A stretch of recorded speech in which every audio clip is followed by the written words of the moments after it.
দলের কর্মসূচি থেকে মাঠের সমাবেশ, নির্বাচনী প্রচারণা থেকে জনমত যাচাই, সব মিলিয়ে একটি নতুন রাজনৈতিক গতি তৈরি হয়েছে দেশের প্রধান রাজনৈতিক দল বিএনপির। আসন্ন ত্রয়োদশ জাতীয় সংসদ নির্বাচনকে সামনে রেখে নানা হিসাব নিকেশ কষে সাজানো হচ্ছে দল। এদিকে শোনা যাচ্ছে নির্বাচনকে সামনে রেখে আবারও সক্রিয় হচ্ছেন বিএনপি চেয়ারপারসন বেগম খালেদা জিয়া। শুধু তাই নয়, দীর্ঘ 10 বছর পর সরাসরি নির্বাচনী প্রচারণায় অংশ নিতে যাচ্ছেন খালেদা জিয়া, এমন ইঙ্গিত মিলেছে দলীয় সূত্রে। বিএনপির একাধিক সূত্র বলছে, খালেদা জিয়ার নির্বাচনী সফরের জন্য বিশেষভাবে তৈরি একটি bullet proof mini bus Japan থেকে আনা হচ্ছে। তার স্বাস্থ্য ও নিরাপত্তা বিবেচনায় যানবাহনটি কাস্টম ডিজাইনে প্রস্তুত করা হয়েছে।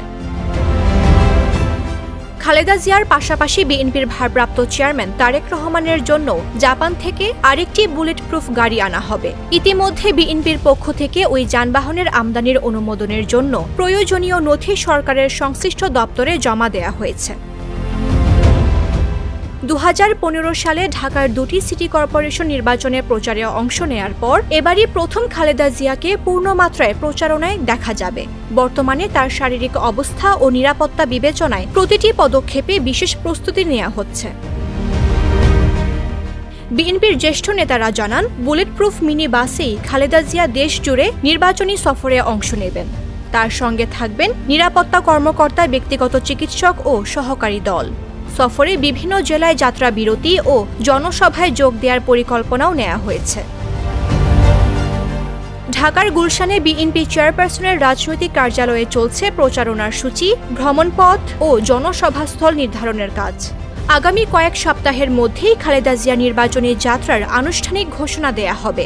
খালেদা জিয়ার সশরীরে প্রচারণায় অংশ নেয়ার প্রস্তুতি নেওয়া হচ্ছে। তবে শারীরিক অসুবিধার কারণে যদি তা সম্ভব না হয়, প্রযুক্তির সহায়তায় প্রচারণায় অংশ নেবেন তিনি। প্রাথমিকভাবে ফেনী 1 আসনে খালেদা জিয়া প্রার্থী হতে পারেন বলে দলের শীর্ষ নেতারা জানিয়েছেন।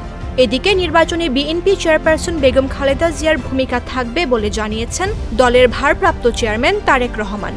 সোমবার বিবিসি বাংলায় প্রচারিত এক সাক্ষাৎকারে তারেক রহমান বলেন, গণতন্ত্রকে পুনঃপ্রতিষ্ঠিত করার প্রথম পদক্ষেপ হিসেবে অনুষ্ঠিত হতে যাওয়া জনপ্রত্যাশিত নির্বাচনে খালেদা জিয়ার শারীরিক সক্ষমতা থাকলে নিশ্চয়ই তিনি ভূমিকা রাখবেন।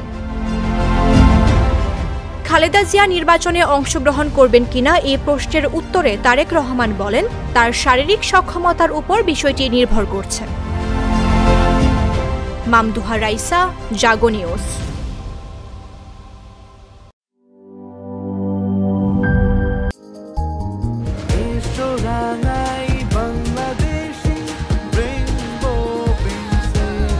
রেইনবো পেইন্টস, ছড়াও জীবনের রং।